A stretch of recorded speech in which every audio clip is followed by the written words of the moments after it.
బయటపెట్టారు. America ఆహార ఔషధ పాలన విభాగం చేసిన పరిశోధనలు మంచి ఫలితాల్ని ఇచ్చాయి. పుట్టగొడుగుల్లో డి విటమిన్ దాగి ఉంటుందని వారు చెప్తున్నారు. పైగా పుట్టగొడుగులు తినడం వలన బోలు ఎముకల వ్యాధి నుంచి ఉపశమనం కలుగుతుంది. హృద్రోగం, చక్కెర వ్యాధుల ప్రమాదం తగ్గుతుంది. అలాగే రొమ్ము క్యాన్సర్ని అడ్డుకునే శక్తి కూడా దీనిలో ఉంటుందని తేలింది.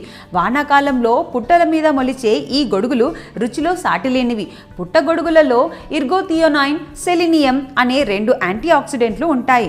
శరీరంలో యథేచ్ఛగా సంచరిస్తూ డిఎన్ఏను దెబ్బతీస్తూ గుండె జబ్బులకు, క్యాన్సర్లకు కారణమయ్యే ఫ్రీ రాడికల్స్ ను ఇవి ఎదుర్కొంటాయి. పోర్టోబెల్, క్రేమీని రకాల పుట్టగొడుగుల్లో ఇర్గోథియోనైన్, బటన్ రకాలలో సెలినియం ఎక్కువగా ఉంటాయి. కొన్ని రకాలు విటమిన్ డి ఉత్పత్తికి సహకరించేవిగా పనిచేస్తాయి. పుట్టగొడుగుల్లో 90% నీరే ఉంటుంది. సోడియం ఉండదు. పొటాషియం లభిస్తుంది. కొవ్వు పదార్థము తక్కువ. ఫలితంగా బరువు పెరుగుతామన్న భయం కూడా ఉండదు. రక్తపోటు, బరువు